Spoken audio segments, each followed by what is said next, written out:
Hello everyone, आज हम लोग बात करेंगे सेंट्रॉइड ऑफ सर्कुलर आर्क के बारे में। सर्कुलर आर्क मींस एक पूरा सर्कुलर है, मींस एक लाइन डायग्राम है, नॉट एन एरिया।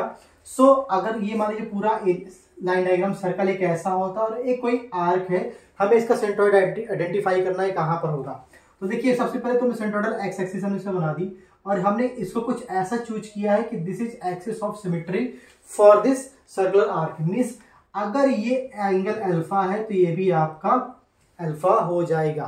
अब देखिए, हम लोगों ने सेंट्रॉइड और सर्कुलर सेक्टर के बारे में देखा था कि अगर कोई एक सर्कुलर सेक्टर है, मान लीजिए सर्कुलर सेक्टर है और किसी एक एरिया से कट करके निकाला गया, इसका सेंट्रॉइड यहां से 2r/3 sin alpha by alpha पे होता है। ये एक अलग है और ये आर्क अलग है। अच्छा, कई बार लोगों को कंफ्यूजन हो जाता है कि आर्क दिया गया है और उसको लोग एरिया समझ के क्वेश्चन सॉल्व कर लेते हैं, लेकिन ध्यान रखिएगा आर्क होगा तो उस पर केवल और केवल लेंथ होगी, एरिया नहीं होगा। तो देखिए, हमने इसमें क्या, इसका सेंट्रॉइड आइडेंटिफाई करने के लिए पैटर्न पूरा वही है।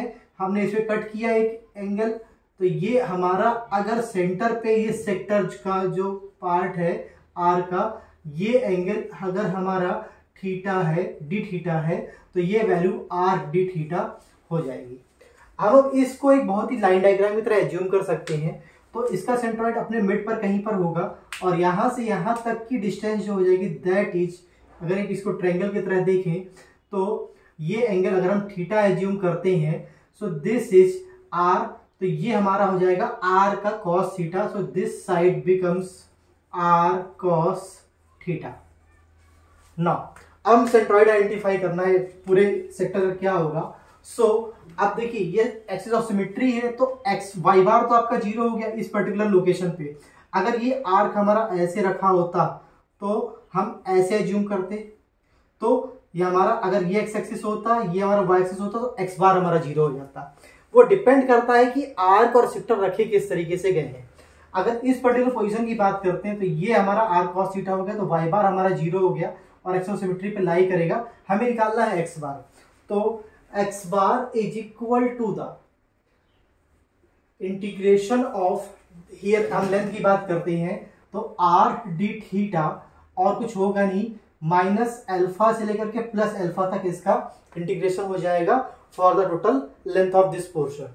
And for the value of this is length is the R D theta into distance, यहां से आपकी हो जाएगी आर कॉस थीटा और इसी का इंटीग्रेशन माइनस अल्फा से लेकर के प्लस अल्फा तक आपका हो जाएगा। यहां से आप देखेंगे आर बाहर की ओर जाएगा, X bar is equal to R square by R, यहाँ पे आपका माइनस अल्फा से लेकर प्लस अल्फा तक आपका हो जाएगा cos theta D theta divided by integration minus alpha से लेकर प्लस अल्फा तक डी थीटा। एक आर से आपका आर कैंसिल हो जाएगा। कॉस थीटा का इंटीग्रेशन आप जानते ही है, लिमिट पुट करेंगे, थीटा का इंटीग्रेशन आप जानते ही यहाँ पे कि कांस्टेंट का इंटीग्रेशन आपका थीटा आ जाएगा। एक्स बार की वैल्यू आपको मिल जाएगी R sine alpha by alpha. This is centroid of circular arc. बीस, अगर हम देखें, मान लीजिए कि कोई एक ये दिया गया है और ये आपका एक्स और वाई एक्सिस है, एक हमने मान लीजिए आर्क चूज किया ये, तो आप इसको याद करने का तरीका समझिएगा कि ये आर्क अपने ओरिजिन पे जितना एंगल बना रहा है उसमें से ये इसकी अगर एक्सिस ऑफ सिमेट्री है, एक्सिस ऑफ सिमेट्री, तो यहां से इसका सेंट्रॉइड किसी एक डिस्टेंस पर होगा। और इस पी की हम बात करते हैं, अगर ये एंगल अल्फा है, ये एंगल अल्फा में जूम करते हैं, तो पी की वैल्यू हो जाएगी इसकी radius R sine alpha by alpha. अब देखिए, इसके बाद अगर हमें सेंट्रॉइड निकालना है तो ये डिस्टेंस हमारी वाई बार हो जाएगी, ये डिस्टेंस हमारी एक्स बार हो जाएगी। ऐसा नहीं एक्स बार आपको हमेशा 0 ही लेना है, ये डिपेंड करेगा कि आर्क की पोजीशन क्या रखी गई है। अगर आर्क की पोजीशन कुछ इस तरीके से रखी गई है या फिर वर्टिकल रखी गई है तो आपको उसके हिसाब से, this is the value for the distance from the origin और centre of the circle at its centroid. तो यहां से लेकर यहां तक डिस्टेंस आपकी पी है, इसको हम एक्स बार कह सकते हैं या फिर इसको हम लोग पी कह सकते हैं, R sine alpha by alpha. अब मान लीजिए कि ये एंगल आपको दिया गया है 20 डिग्री एंड दिस इज, मान लीजिए ये आपको दिया गया है 40 डिग्री, तो ये टोटल अगर मिलाकर के ये 20 तो 40 हो गया, तो P cos 40 आपका x बार हो जाएगा, P sin 40 आपका y बार हो जाएगा। एक एग्जाम्पल के लिए हम लोग एक लिखते हैं, मान लीजिए कि गिवन है कि सेंट्रॉइड फाइंड आउट करना है किसी सर्कुलर आर्क का और उसकी पोजीशन आपको गिवन है और इस तरीके से। तो हम उस क्वेश्चन को देखते हैं कैसे हम इस क्वेश्चन को ट्रीट करेंगे। सो देखिएगा ध्यान से।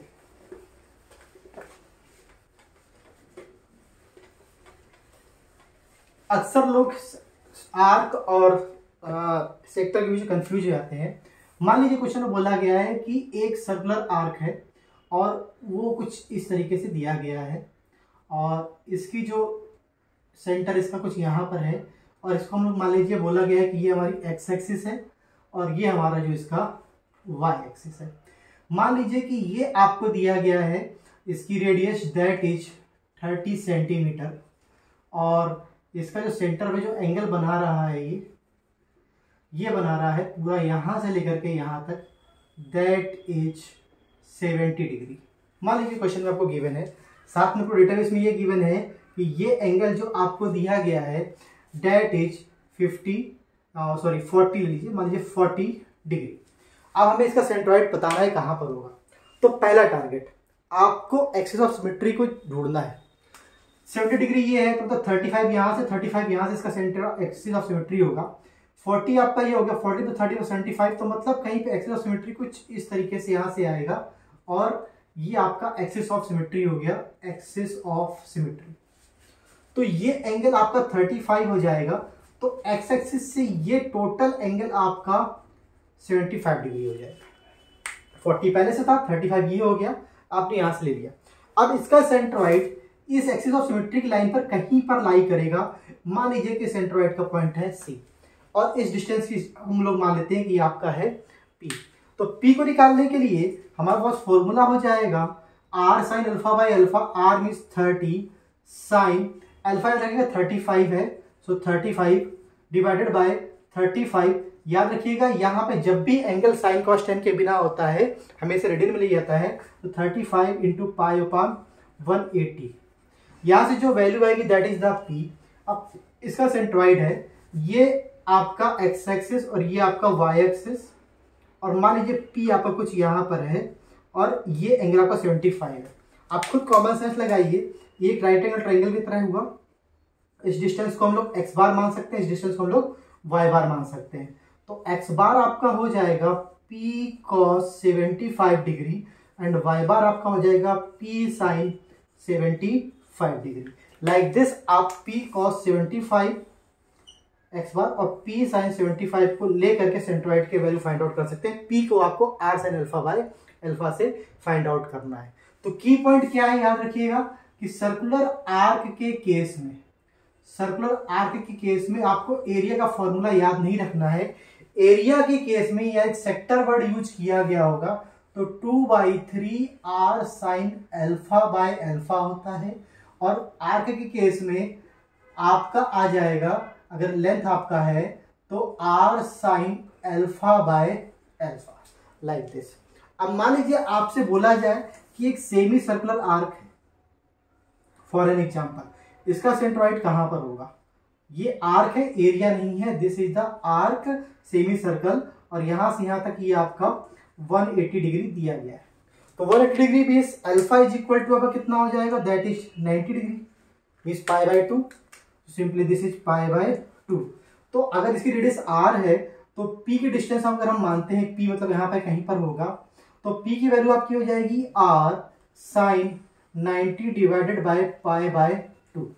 साइन 90 की वैल्यू 1, 2 ऊपर चला जाएगा, so p equal to 2r by pi. अब देखिए इसका सेंट्रॉइड यहाँ पर है। हम सेंट्रॉइड के कोऑर्डिनेट को अगर ये हम ओरिजिन एज्यूम करते हैं तो ये हमें दिखाना होगा। तो x बार की वैल्यू तो हमारी 0 हो जाएगी, y बार की वैल्यू हो जाएगी 2r बाय पाई। तो this is coordinate of our centroid. अगर हम ये लेते हैं लाइक दिस, आप कैसे भी क्वेश्चन को देख सकते हैं और ऐसे सॉल्व कर सकते हैं। याद रखिएगा सर्कुलर सेक्टर और सर्कुलर आर्क में डिफरेंस है। सर्कुलर सेक्टर के लिए आपका आता है 2r/3 sign alpha by alpha और इसके लिए आता है r sign alpha by alpha, बस 2/3 का डिफरेंस है।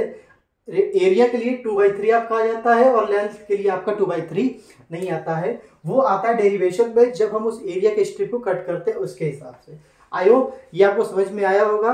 सर्कुलर सेक्टर के क्वेश्चन को ध्यान से देखिएगा, सर्कुलर आर्क क्वेश्चन को ध्यान देखिएगा, जनरली एग्जाम में इनके क्वेश्चंस आपको मिल जाते हैं। Thank you.